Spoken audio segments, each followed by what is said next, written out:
My name is Melissa. I'm 26 years old and preparing for my homecoming birth. If there's a grandchild, that kind of daughter-in-law can be discarded. While packing, I overheard my mother-in-law bad-mouthing me to my husband. She's inconsiderate, not cute, doesn't bring in money, has no redeeming features. You don't need someone like that anymore. She's so annoying. That's what I wanted to say back to her, but I'm heavily pregnant. Considering my notoriously harsh mother-in-law, if I lashed out, I'd probably get an even worse response. Ignoring the negativity for the sake of prenatal care, I decided it's best to quickly switch gears and enjoy my time. I convinced myself of this and diligently got back to packing.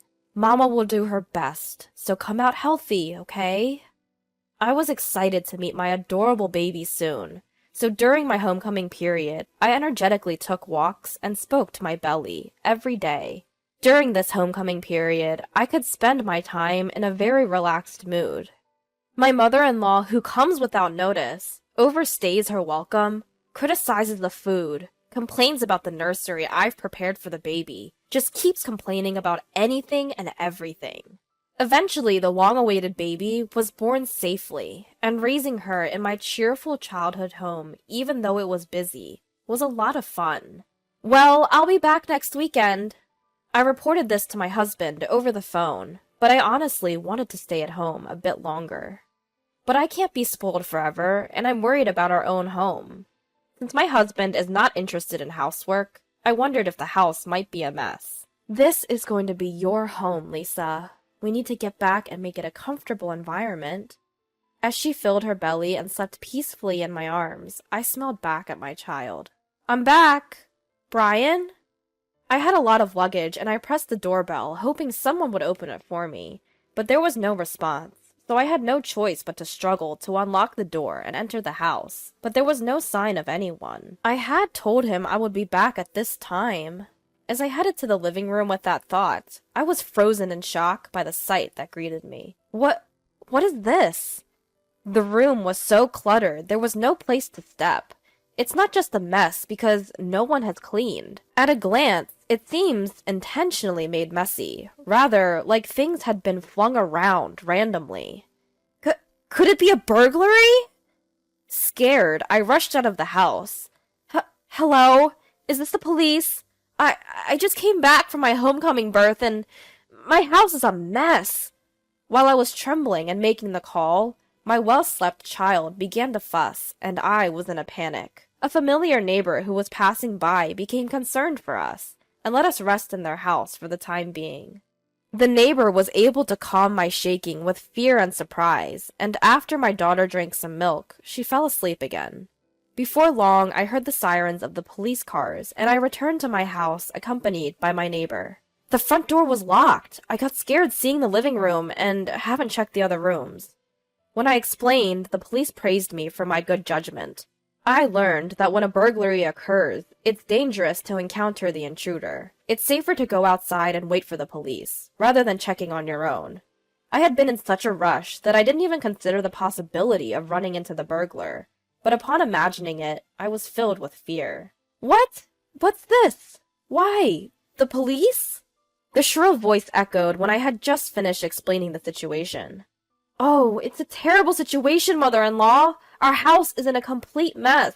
We suspect a burglary, and the police are here to investigate. Before I could finish my sentence, I felt a harsh slap across my cheek, which made my vision sway. Amidst the commotion of the neighbors and police, I instinctively held my stinging cheek, while my mother-in-law, her face flaming red, shouted loudly, "You shameless woman! How dare you do this? A burglary, you say? And to call the police? What were you thinking?"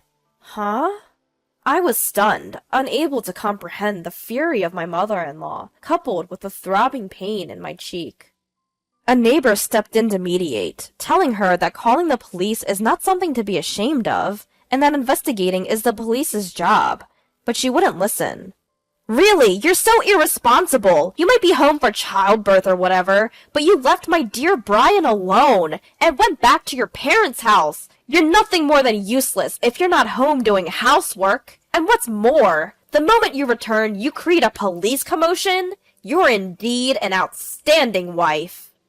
Despite everyone around explaining that it wasn't my fault, she wouldn't listen. I was trying to get my head around it when a thought struck me. Even though we may have been burgled, you're not concerned about any losses? And besides, it's the first time you're seeing your grandchild, yet you don't seem interested. Why? Everyone around me nodded in agreement with my words. That's because... It's not time for that! How dare you blame me without even apologizing? My mother-in-law ignored my question completely, insisting on her point. Mom, what's going on? Brian, my husband, cut into the argument, seemingly relaxed. Brian! You see, listen to this. It's terrible! The appearance of her beloved son put a gleeful expression on my mother-in-law's face. Melissa seems to have called the police. Huh? Why? She's been saying there's been a burglary. There's no way that could be true. Brian, please tell her not to behave so absurdly. Is that so? Hey, Melissa, maybe you understood about the burglary? It's causing a nuisance to the neighbors, you know. The police are also busy, so let's send them home soon. What? I was staggered, but for a different reason this time. Not only my hostile mother-in-law, but also my husband Brian. I couldn't believe he'd say such a thing. Wait, Brian, our house is in a mess. The police are still investigating. We don't know if it was a burglary yet, but the state of the house is weird. We're about to check if anything is missing and file a report. No way! That's out of the question. Brian cut me off with a loud voice. But why? The conversation was not making any sense. I was at a loss, and tears started to well up in my eyes. I came back here, and there was no one, and the room was a mess. I didn't know what happened, and I was scared. I couldn't hold back my sobs. A neighbor was comforting me, and their warmth made me cry even more. Yet both my mother-in-law and husband in front of me seemed annoyed and simply stared at me. Why won't you understand? My heartache seemed to have reached my daughter, who was asleep, as she started crying too. This only irritated my mother-in-law and husband even more. With the kindness of the neighbors and the concerned look of the police, I ended up staying over at a neighbor's house that night. Stolen things? I don't know. Melissa's just making a fuss. Let's go inside. Yeah, Melissa, cool your head off. My mother-in-law and husband seemed not to care about the mess and quickly went inside after the police finished their investigation. I didn't think he was that kind of person. Standing in front of the closed door, I remembered my husband's words. My mom still thinks I'm a kid, and it's super annoying. I generally go along with her just to avoid conflict, but it's really a bother. Even though he used to say such things. However, I couldn't just stand there forever. After apologizing over and over, I ended up spending the night at my neighbor's house. Mom has to be strong. I'll do my best. To my daughter, who was finally falling asleep despite being fussy, I said this. The next day, when I headed home, my mother-in-law and husband were there. Mother-in-law, did you actually sleep here? Even with everything in such a state. The living room was somewhat cleared for them to sit, but it looked no different from the day before. I had checked the other rooms with the police, and it seemed as if stuff had been dumped out of the storage in all of them. The sight was the same everywhere. Despite constantly complaining about my cleaning, my mother-in-law had actually stayed in the house in that state. And she hadn't started cleaning or anything. She just sat there, looking grumpy. What do you mean, did you actually? I felt sorry for Brian, who was left by his wife, so I couldn't go home. Her words got to me, and I retorted, It's not that I left, it's that you didn't listen to what I was saying. What? What a way to talk! My mother-in-law's face quickly turned into one of anger. Brian cut in from the side. Also, stop making a fuss about a burglary. Has your head cooled off? He said it in a way that was annoying, and I felt something snap inside of me. That's right. It's not like we were burgled, right? I was surprised at how low my voice sounded, but Brian didn't respond to my angry tone. He just smirked a bit. Yeah, finally understood? That's right, you were overreacting about the burglary. Anyway, start cleaning. Brian said it as if it was someone else's problem, and my mother-in-law also raised her chin in a triumphant way.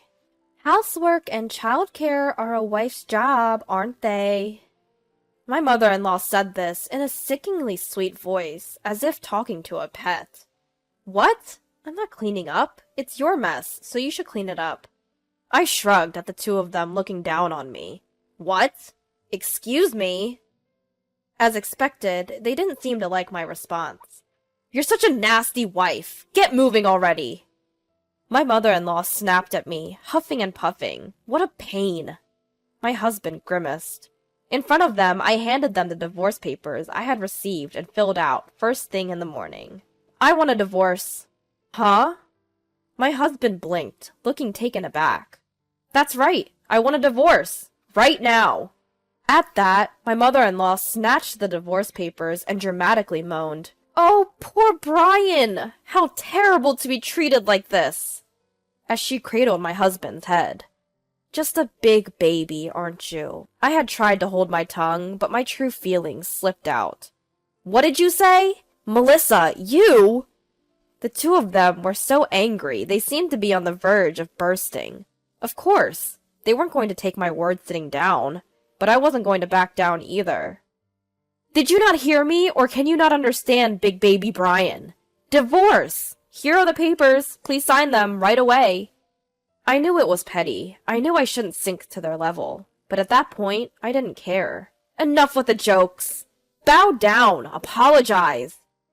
Angry, they threw me to the ground, pressing me to the floor. Apologize now. Brian's strength made it hard to breathe, and my eyes filled with tears. Then, Melissa! Get your hands off my daughter! My saviors were my parents, who had come running to my aid. Behind them, I saw the friendly officer from the previous day. Coughing and gasping for air, I was relieved, and my strength left me. What are you doing, barging in here like this? Get out, now! My mother-in-law and husband were being restrained by the officer, writhing and struggling. It's no use. You've been caught in the act of assault. With help from my father, I stood up and said with a smile to the two struggling people, Actually, I only asked the officer to come and check on the situation from yesterday. I never imagined you'd assault me. What the hell is going on? My husband growled, but I wasn't scared anymore. We have a baby monitor camera installed in this house for our little Lisa. It's a live stream camera. It couldn't record the person who trashed the room, but... As I said that, both of them visibly relaxed. Huh? So what? It's a live camera, I told you. Right now, the kind neighbor who helped us yesterday is watching over this room. They listened to your conversation yesterday, along with a lot of people at the police station. My parents were watching too. Yes, after my mother-in-law and husband disappeared behind the door yesterday, I started checking the baby monitor camera.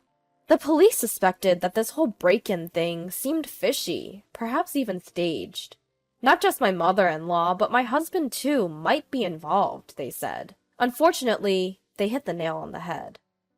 Before I got home, you two messed up the room on purpose, then came back pretending to be surprised, trying to blame me. You were planning to get an apology payment from my parents by saying they couldn't stand a daughter-in-law who would do something so unbelievable. You guys didn't need a daughter-in-law because the baby wasn't a boy. You wanted to kick out an unnecessary daughter-in-law and get a new one, right? What on earth is an affair approved by the mother-in-law? I finished saying everything in one breath, and everyone else in the room was staring at them with cold eyes. It must be some kind of mistake. Huh? No way, I wouldn't cheat. Huh. Melissa? Do you still have more to say? This nonsense. Stop! Mother-in-law, who for a moment forgot her position and started to get angry, was not forgiven by those around her. I also refuse to be told if I'm needed or not, for such an unreasonable reason. I don't need a family that doesn't ask at all about how the baby is doing since I arrived today. It's not normal for a neighbor who's looking after her to be more loving to my daughter. I'm going back to my parents' house. Of course, I'll divorce, and I won't give up custody. As a result, it worked out just as you wanted. No, wait a minute. Police station? I don't want to go. Let go! I don't want to! Both of them made a fuss as they were taken away by the police. After that, my mother-in-law and husband became infamous in the neighborhood. Of course, it's a bad reputation. They tried to improve it by giving me a divorce settlement, but no good rumors spread at all. Well, of course, no matter how loudly they say, "We paid it!" no one would believe it. I went back to my parents' house, and I'm raising my daughter with them. I found a job through an acquaintance's introduction.